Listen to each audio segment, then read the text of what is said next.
దేవాలయాన్ని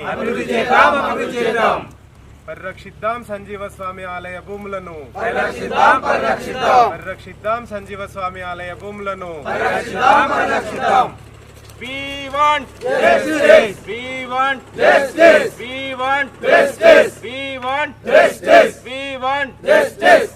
గుడి నిర్మాణం ఎంబడే గుడి నిర్మాణం ఎంబడే గుడి నిర్మాణం ఎంబడే గుడి నిర్మాణం ఎంబడే అన్యాక్రాంతమైన భూములను అన్యాక్రాంతమైన భూములను అన్యాక్రాంతమైన భూములను పరిగిలో అన్యాక్రాంతమైన భూమిని పరిగిలో అన్యాక్రాంతమైన భూమిని చెన్గోముల్లో అన్యాక్రాంతమైన భూమిని పరిగిలో అన్యాక్రాంతమైన భూమిని చెన్గోముల్లో అన్యాక్రాంతమైన భూమిని గుడి నిర్మాణాన్ని వెంబడే గుడి నిర్మాణాన్ని వెంబడే.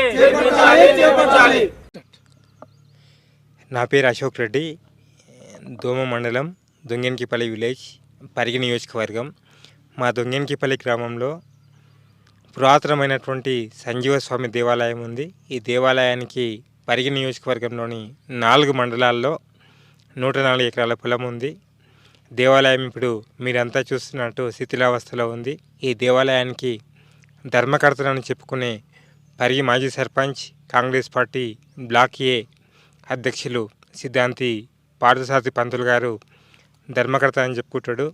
20 ఏళ్ళ నుంచి గ్రామస్తులమంతా మేము మా గుడి నిర్మాణం చేపట్టాలని ఆయన ఎన్నిసార్లు అడిగినప్పటికీ కూడా ఇప్పటి వరకు స్పందించలేదు. చివరగా 2023 జూన్ 29 నాడు అప్పుడున్నటువంటి ఎమ్మెల్యే, మాజీ ఎమ్మెల్యే గ్రామస్తులందరి సమక్షంలో దేవాలయాన్ని నిర్మిస్తున్నా అని చెప్పేసి పూజ చేయటం జరిగింది. కానీ అప్పటి నుంచి ఇప్పటి వరకు దాదాపు 3 ఏళ్ళు అవుతుంది. ఎలాంటి పని కూడా చేపట్టలేదు. దేవాలయం ఏమో జిల్లాలోనే అనంత పద్మనాభ స్వామి దేవాలయం తర్వాత అత్యంత మాన్యం భూములు కలిగినటువంటి దేవాలయం శ్రీ సంజీవ స్వామి దొంగెన్కిపల్లి దేవాలయం. ఈ దేవాలయం పూర్వకాలంలో అత్యంత వైభవంగా ఒక పుణ్యక్షేత్రం. ఇది అత్యంత వైభవంగా ఇక్కడ కార్యక్రమాలు సాగినాయి. రాను రాను ఈ సిద్ధాంతి పార్థసారథి గారి మూలాన దేవాలయం పూర్తిగా శిథిలావస్థలో ఉంది. అందుకే ఇక్కడ ఉన్నటువంటి గ్రామస్తులమంతా మేము ఒక నిర్ణయం తీసుకున్నాం. ఖచ్చితంగా ఈ దేవాలయ నిర్మాణం జరగాలి. ఈ దేవాలయానికి అన్ని దేవాలయాలకు కమిటీలు ఉన్నాయి, ఈ దేవాలయానికి కమిటీ లేదు. ఎంబడే ఎండోమెంట్ వాళ్ళు ట్రస్ట్ బోర్డుకు నోటిఫికేషన్ విడుదల చేయాలి. ఈ దొంగెన్కిపల్లి గ్రామస్తులతోటి ఒక ట్రస్ట్ బోర్డుని ఏర్పాటు చేయాలి. వెంబడే 5 కోట్ల రూపాయలతోటి ఈ దేవాలయాన్ని పునర్నిర్మాణానికి ఎండోమెంట్ వాళ్ళు నిధులు మంజూరు చేయాలి. అట్లే అన్యాక్రాంతమైనటువంటి భూముల్లో అత్యంత విలువైన భూమి పరిగి పట్టణంలో ఉంది. సర్వే నెంబర్ 383లో 9 ఎకరాల 18 గుంటల పొలం ఉంది. ఇది అత్యంత విలువైనది. రియల్ ఎస్టేట్ వ్యాపారుల చేతుల్లో ఉంది. వాళ్ళు ప్లాట్లు చేసి అమ్ముదామని సిద్ధంగా ఉన్నారు. కనుక ఎండోమెంట్ వాళ్ళు ఈరోజు ముఖ్యమంత్రి గారు కూడా వికారాబాద్ జిల్లా పర్యటనకు వచ్చినారు. కనుక దీన్నంతా క్షుణ్ణంగా పరిశీలించి ఎండోమెంట్ శాఖకు ఎంబడే ఆదేశాలు ఇచ్చి ఆ భూములను కూడా స్వాధీనం చేసుకొని 104 ఎకరాలు దేవాలయం పేరుపైన చేయాలి. అదేవిధంగా గూడూరులో ఉన్నటువంటి 46 ఎకరాలను మాత్రమే దేవాదాయ శాఖ వాళ్ళు పంట పండించుకోవడం కోసం రైతులకు చట్టబద్ధంగా ఇస్తున్నారు. మిగతా భూములను కూడా చట్టబద్ధంగా ఎంబడే రైతులకు పంట పండించుకోవడం కోసం ఇవ్వాలి.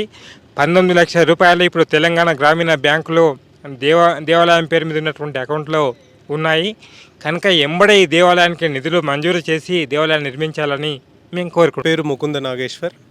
ఈరోజు దోమ మండలం దొంగిన్కిపల్లి గ్రామంలో గ్రామస్తులందరూ ఆ గ్రామంలో ఉన్నటువంటి సంజీవస్వామి దేవాలయ అభివృద్ధి, అదేవిధంగా దేవాదాయ శాఖ ఆధీనంలో ఉన్నటువంటి సుమారుగా 104 ఎకరాల ఆలయ భూములు అన్యాక్రాంతమవుతున్నాయి. వాటి పరిరక్షణ కోసం ఈరోజు రిలే దీక్ష చేయడం జరుగుతుంది. వారికి మద్దతుగా ఈరోజు రావడం జరిగింది. ఈరోజు 20 సంవత్సరాలుగా ఈ శిథిలావస్థలో దేవాలయం ఉంది అంటే దానికి కారణమైనటువంటి ధర్మకర్తని చెప్పుకునే వ్యక్తి కాంగ్రెస్ పార్టీ బ్లాక్ 1 అధ్యక్షుడు పార్థసారథి గారు, అదేవిధంగా మాజీ ఎమ్మెల్యే కొప్పుల మహేష్ రెడ్డి గారు, అదేవిధంగా ప్రస్తుత ఎమ్మెల్యే రామ్మోహన్ రెడ్డి గారు పూర్తి బాధ్యత వహించాల్సిందిగా కోరుతున్నాను. ఎందుకంటే పరిగిలో వెంకటేశ్వర స్వామి దేవాలయానికి ఎటువంటి భూములు లేకపోయినప్పటికీ అక్కడ గ్రామస్తులంతా భూమి ఇచ్చి గుడి నిర్మించుకొని ముందల ఒక 30 షట్టర్స్ వేసుకొని వాటి డబ్బులు వస్తుంటే, రెంట్ల ద్వారా వస్తున్న డబ్బులు వస్తుంటే దాన్ని ఎండోమెంట్లోకి తీసుకోవడం జరిగింది 2 ఏళ్ల క్రితం. కానీ ఇక్కడ సుమారుగా 104 ఎకరాల 19 గుంటల భూమి ఉంది. అదేవిధంగా ఒక దేవాలయం ఉంది.